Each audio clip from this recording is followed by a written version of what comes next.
need to have more goodwill. But first, let's cross over to Mwana tunaenda wapi sasa? Tunaelekea katika ukumbi wa Bomas kwa hivi sasa. Naarifiwa kwamba tunaungana na Steven Leto. Sijui ana yapi ya kutueleza kutoka upande huo, ikizingatiwa kwamba hivi sasa kila mtu macho yake yako Bomas. Hata hapa tunazungumza, lakini watu wanauliza Bomas kunaendelea namna gani? Bomas kunaendelea namna gani? Haya, Leto huyu hapa aweze kutupasha mengi. Naona amevaa koti tena. Kuna baridi. Leto. Mwanamisi, nilikuwa nimetoa koti, lakini kijibaridi kikapenyeza kutoka juu hadi chini, singeweza kustahimili. Na Bomas ulivyouliza iko jinsi ilivyokuwa tulivyozungumza na nanyi muda mchache uliopita.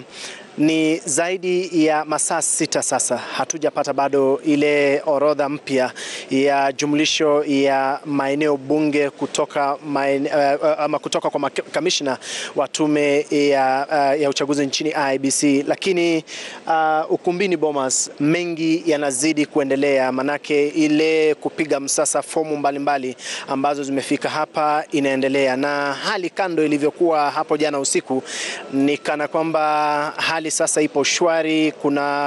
Kuna maelewano fulani baina ya maajenti wa upande huu na upande mwingine, lakini hilo nikijaribu kupiga macho ni kwamba ni kwa ajili ya usalama ambao umeimarishwa zaidi katika ukumbi wa Bomas, ili kuhakikisha tu kwamba maafisa wa IEBC na maajenti wa wawaniaji wa urais ambao wanashiriki katika kinyang'anyiro hiki wamepata nafasi ya kupitia kwa upesi stakabadhi hizo na kupiga msasa fomu. Na Mwanahamisi, nipo na mwenzangu Francis Gashuri ambaye amefika tu sasa, ambaye tunamuita sasa ni nguvu mpya. Gashuri, karibu Bomas. Asante sana. Najua jana wewe ndio ilikuwa zamu yako ya kushirikiana ama kutangamana na kijibaridi hapa Bomas. Na hata leo mambo ni hayo. Tulikubaliana matangazo haya yetu ya moja kwa moja kutoka Bomas ni sawa na mbio za kupokezana kijiti. Sasa tunapokezana mikrofoni, sio? Sasa mimi nakupokeza kama nilivyokupokeza jana nilimpokeza Nimrod jana, akakupokeza leo asubuhi. Sasa na mimi nimekuja kuhakikisha kwamba angalau unaenda kupata lepe la usingizi. Na utakapofanya hivyo pia nao urudi hapa upokezwe kipaza sauti tena, ili tuendelee. Na hali hii tunaendelea nayo hadi pale ambapo mwenyekiti wa IEBC Wafula Chebukati atasimama pale katika ile podium na kutuambia mbivu na mbichi ndo hii. Kitendawili cha kinyang'anyiro cha urais tumekitegua hivi, na aliyeshinda ndiye huyu. Hadi wakati huo tutakapoona mtu amepokezwa kile cheti, hatutoki hapa. Gashuri, ukitizama hapa kwenye ukumbi huu, unaona kuna shughuli nzima, utadhani ni inaitwa nini, beehive, yani si beehive, ile sanduku inabeba hiyo beehive. Nilikuwa nataka mzi. Unaipi ya kusema ukitizama shughuli inavyoendelea hivi? Shughuli kwa sasa inaendelea vizuri ukilinganisha na hali ilivyokuwa jana. Angalau kuna mwendo wa kasi kiasi fulani. Jana ilikuwa ni kujikokota sana, na hata juzi ilikuwa ni kujikokota zaidi. Angalau sasa unaona kuna hatua ambayo inapigwa. Kufikia sasa ni maeneo bunge 142 ambayo matokeo yake ya urais yametangazwa rasmi. Hivyo basi hesabu za haraka zinakuonyesha kwamba kuna takriban maeneo bunge 148 ambayo bado matangazo yake hayajatangazwa ama matokeo yake hayajatangazwa, ukiongeza pia na lile eneo ambalo sijui tulita eneo bunge, lakini ni la wale ambao walipiga kura kutoka ugaibuni, diaspora. Hivyo basi tuseme kuna takriban fomu 149 ambazo bado zinasubiri kukaguliwa, zingine bado zinaendelea kukaguliwa hapa, na matangazo hayo kuwasilishwa rasmi pale na mwenyekiti wa IEBC Wafula Chebukati au kamishna yeyote kwa niaba yake. Na ukumbuke haya yote ambayo yanafanyika hapa ni kulingana na taratibu za sheria za uchaguzi na katiba yetu ya Kenya, kwamba mwenyekiti wa IEBC Wafula Chebukati ambaye ndiye msimamizi wa uchaguzi wa urais, yani returning officer wa uchaguzi wa urais, lazima apokezwe zile stakabadhi, atie saini kabla ya matangazo haya kutangazwa. Na vile vile pia ni kujaribu kuziba mianya ambayo iliibuliwa wakati wa kesi ambayo ilikuwa imewasilishwa mwaka 2017 kuhusu matokeo ya uchaguzi wa urais, matokeo ambayo vile vile yaliweza kubatilishwa kwa sababu ya changamoto ambazo ziliibuliwa pale mahakamani, ikiwemo mwenyekiti wa IEBC alikagua matangazo ama alikagua hesabu na fomu ambazo ziliwasilishwa kwake, ni swala ambalo liliibuka. Pili, alipokea stakabadhi hizo mwenyewe. Jana wale returning officers kutoka maeneo bunge tuliona wakimpokeza zile stakabadhi kwa mkono wake, na anapopokea alikuwa anatia saini, na akishatia saini fomu hizo sasa zinawasilishwa hapo ukumbini ili ziweze kupekuliwa, kukaguliwa na kuhakikisha kwamba yale matangazo ambayo yalitangazwa katika kila kituo cha kupigia kura na kila eneo bunge yanaambatana na zile stakabadhi ambazo wale maafisa wasimamizi wa uchaguzi wamewasilisha hapa. Ndio sababu labda nimeona watu wengi wanauliza ni nini kinaendelea Bomas, kwa nini hamtangazi matokeo hayajatangazwa ya mwisho? Kwa sababu lazima fomu zote zipekuliwe moja baada ya nyingine. Yani in context ni kusema, unaona vile matangazo yalitangazwa katika kila kituo cha kupigia kura na zile fomu zikatiwa saini, fomu hizo zote zinaletwa hapa. Ni kama sasa kusafirisha polling station kutoka mashinani kuja hapa Bomas. And Trevor, you had earlier on spoke about or asked with regard to the timelines. Remember, this process is also tied under the Constitution. It has constitutional timelines to meet, and that is why yesterday the Independent Electoral and Boundaries Commission Chairman Wafula Chebukati raised that issue of the slow pace that the verification process was taking. Gashuri, you are very versed with matters, the Constitution and the timelines that with regard to elections. A layman will be asking, must Chebukati wait for all this time? Why can't he wait for all this process to take place and ensure everybody is satisfied, even if it takes 1 week, 2 weeks or 3 weeks? Because already you can see, Steve, already anxiety is building in the country, and it is only 5 days since we held the general election. So you can imagine if this was to persist for another 14 days or 7 days more or more days. That's why the framers of the Constitution were very particular that 7 days after the general election has been conducted, that is Article 138(10) of the Constitution, there is a specific timeline to do all this. So it is basically to deal with the national anxiety. Ask many people now.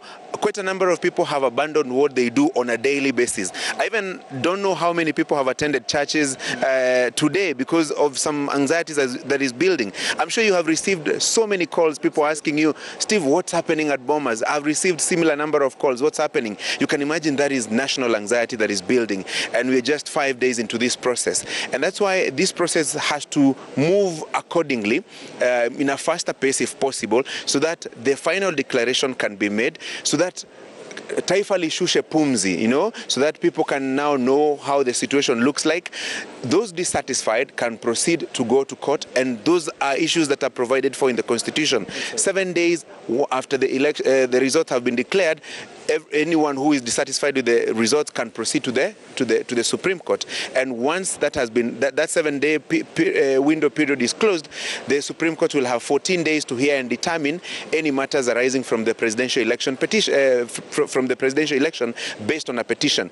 And the Constitution even further tells us that within those 14 days, the judges will hear and determine all these matters that are related to the presidential election petition. And if they decide that there were anomalies, irregularities and illegalities, then they will nullify the results, and they will ask us to go back to an election within 60 days. And if there is no clear winner in the first round, the Constitution also provides that we have 30 days for IEBC to conduct a fresh election, a runoff between number 1 and number 2. So there are quite a number of questions that we wait for IEBC Chairman Wafula Chebukati to help us answer. 1, who is the winner? 2, did that winner meet the constitutional threshold? 3, if anyone is dissatisfied with this, what next? There are procedures outlined in the Constitution on how to go about Absolutely. It. 149 more constituencies to go. By last night we were at about 86 constituencies, and by this morning we hit the 149 constituencies to go. On quick math, is it possible for the 149 going with the same pace to be concluded by this evening? Maybe not. Maybe not. Look at what has happened in the last 4 days. Wednesday, Thursday, Friday, Saturday. Those are 4 full days, and only 142 constituencies have been dealt with. So you remain, actually the ones that have been dealt with are fewer than the ones that are remaining, you know. So it can tell you that probably today would be a tall order to achieve that. But IEBC still has tomorrow and Tuesday to deal with this. So, and one of the principles that I hear the commissioners and various people who are handling this process are going with is you better be slow but sure. You better get everything right. Obviously, anxiety has been building, sometimes political tension rising, and you saw what happened late last night and what had happened the day before yesterday. It's also a question of mistrust and suspicion, because every time one side feels like the other is trying to sneak in a document, trying to sneak in something, even though purely out of suspicion, that matter boils over and triggers, you know, anxiety and some skirmishes of sorts here. But what is also important to note is that the security officers have been quite alert. Every so often when something of the sort happens, the police officers are very quick to come in and restore calm. Outside the gate, they have even tightened the procedures of allowing people who are coming in. For us, they're even asking us for the media council badges. They're even asking you for your staff badge, your national identity card, other than that accreditation that we were given. So basically, you need 4 documents for us to get in here. For the agents of the various political candidates, they have asked that the first 4 agents are the ones who are being allowed in. That is the chief agent, the deputy chief agent, and their 2 alternates. So you can imagine what they're doing to minimize the number of people who are coming in. Even though you have the accreditation from IEBC, they're not allowing as many people as possible to come in here. Why? Because they want to deal with what we saw late last night. Because you saw quite a number of politicians coming in here. And the moment politicians come in here, of course, the process turns political, even though the process of scrutinizing the documents is a little less political than you would expect. But the moment politicians come in, the whole process becomes quite political and quite heated. Actually turns Bomas of Kenya into one huge political gathering with various political interests. Well, Mwanahamisi, hivyo ndivyo ilivyo. Tunakuia radhi tuliingia kiungenge kidogo, lakini ni kwa sababu pia runinga ya Citizen inatazamwa ndani na nje ya mipaka za taifa la Kenya. Kwa hivyo ni wakati wangu sasa kuenda kupata lepe la usingizi, Mwanahamisi, na sasa sina budi ila kumpokeza Francis Gashuri microphone. Nilikuwa nafikiri utasema una drop mic na mimi ni pick mic. Mwanahamisi sijui ni drop mic ama pick mic, lakini nampokeza ili drop hapa. Bas. Leto amedrop mic, mimi nimepick mic. Sasa kuanzia sasa hadi wakati ambapo nita drop mic na nimpokeze mwenzangu, mimi ndio nitakuwa hapa katika ukumbi wa Bomas kukuletea matangazo yote ambayo yatakuwa yakiendelea kutoka ukumbi huu wa Bomas, matokeo yakitangazwa na kupata takwimu hizo moja kwa moja kutoka ukumbi huu wa Bomas. Hapa ndipo usiondoke, kwa sababu Kenya Choice 2022, chaguo la Wakenya, tangazo hilo linatangazwa hapa katika ukumbi wa Bomas. Kwa hivyo nimruhusu Steven Leto aondoke hapa mara moja, na kishaondoka sasa mimi nibaki hapa. Kwa hivyo yeye ametoka site, mimi ndio niko site. Kwa hivyo msijaribu kuzima simu kwa sababu zimeni, niko hapa site. Mzime simu. Sasa Gashuri, wacha kuongea sana. Umeongea sana. Asante sana, umetupasha na watazamaji wetu pia wamekusikia. Kuna kipande chengine kirefu likizungumza kwa lugha ya Kiingereza. Sasa kwa faida ya yule mtazamaji ambaye anatutizama na pengine maneno mawili matatu yalikuwa yanampita, tueleze tu kwa muktasari, kwa hivi sasa tunasubiri kitu gani?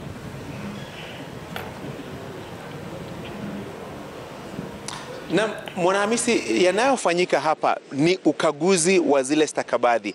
Kumbuka kuna zaidi ya maafisa wa kusimamia uchaguzi kutoka maeneo bunge 290 ambao tayari wameshafika hapa ili wawasilishe stakabadhi zao zikaguliwe. Na ukaguzi huo, kuna mabadiliko fulani ambayo yalifanyika hapo jana, na baadhi ya mabadiliko hayo yalilenga kufanikisha shughuli hii na kuharakisha upekuzi wa stakabadhi zenyewe, kwa sababu baadhi ya maafisa wa usimamizi wa uchaguzi kutoka maeneo bunge waliketi hapa kwa takriban siku 3, uchovu kaingia na mambo kama hayo. Hivyo basi mwenyekiti mwenyekiti wa IEBC akasema wampokeze stakabadhi hizo ili naye aweze kuzipokeza kwa kitengo cha teknolojia cha ICT cha IEBC ili kuhakikisha kwamba zile fomu ambazo wamewasilisha hapa ni sawa na zile ambazo ziliwekwa kwenye mitandao, na ukaguzi huo ndio unaoendelea kwa sasa. Kwa hivyo kufikia sasa maeneo bunge 142 matokeo yake yameshatangazwa bayana. Kwa hivyo tunasubiri mengine 148, vile vile pia lile eneo la wale ambao walipiga kura kutoka ugaibuni. Kwa hivyo shughuli bado inaendelea, na kumbuka IEBC na siku 7, siku 5 tayari zimeshakamilika. Kwa hivyo kuna kesho na kuna siku ya Jumanne. Nilikuwa nauliza baadhi ya mawakili, hizi siku 7 watazihesabu vipi? Watazihesabu kutoka siku ya uchaguzi ikiwemo, ama watazihesabu vipi? Wanasema kwa sababu katiba inasema after the 7 days after, ni kumaanisha siku hiyo ya uchaguzi hawaihesabu. Kwa hivyo hesabu siku ya Jumatano, Alhamisi, Ijumaa, Jumamosi, Jumapili, Jumatatu, Jumanne. Kwa hivyo siku 7. Na shughuli inaendelea. Tutarejea labda kama kazi hii itakuwa imekamilika kufikia leo, mwishoni mwa siku IEBC itatangaza matokeo hayo. Kama shughuli hii itakuwa imekamilika, bado kuna kesho na vile vile siku ya Jumanne. Kabla uondoke, Trevor naye ana swali lake, alafu kisha ndo tuendelee hapa ndani ya studio. Gashuri, good morning. It's good to see you. Now we switch. Good afternoon. Good afternoon, actually. We've been here all through. Yeah, mpaka Ramona Johnny, good afternoon. Give me one. Gashuri, it's good to see you there. So last evening we knew there were 265 returning officers who had arrived out of the 291. Do we know whether all of them are there now? And there were some, about 124, who are lining up to see the national returning officer, who is Wafula Chebukati, to hand over their papers. Have they also all been processed? Almost all of them are here. Trevor, remember, there are some who are still holed up in their constituencies because they also remain with constituency results for other contests, for example, the gubernatorial, the senatorial, and the women repositions. Remember, like for example, in Nairobi, those results have been declared this morning. In Kiambu, they were declared late last night. So some of those returning officers were still held up in their constituencies or in the county tallying centers, some in their constituencies. But quite a number of them now have made their way here. Almost all the forms are here. Remember, yesterday there were 262 who had made their way here. 28 were yet to get to the Bomas of Kenya.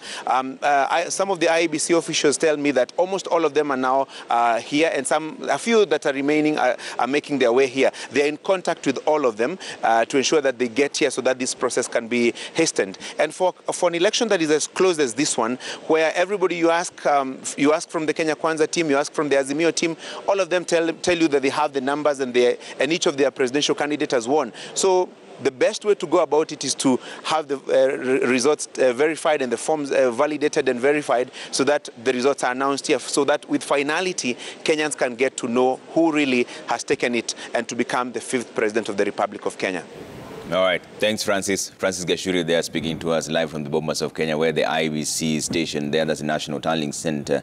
We'll cross over there as well to find out the latest from that region. We're taking a quick break here, but we're aware that at the St. Francis Karen Church, Raila Odinga is about to address the press briefing, if you will. He had earlier on quoted the St. Francis of Assisi scripture in church. Whether he speaks out there or not, we will take you there as well. We're also keeping an eye on all the county returning officers who may be making announcements in the different constituent counties there. Earlier on, Narok, Nairobi is the latest that had made their declarations. Narok is still pending because there was some security issues there. But also, our guests are still with us here in studio. When we're back, we'll give you a pulse of everything else that's happening around you. Keep it Kenya's Choice 2022 right here on Citizen TV. See you in just a bit.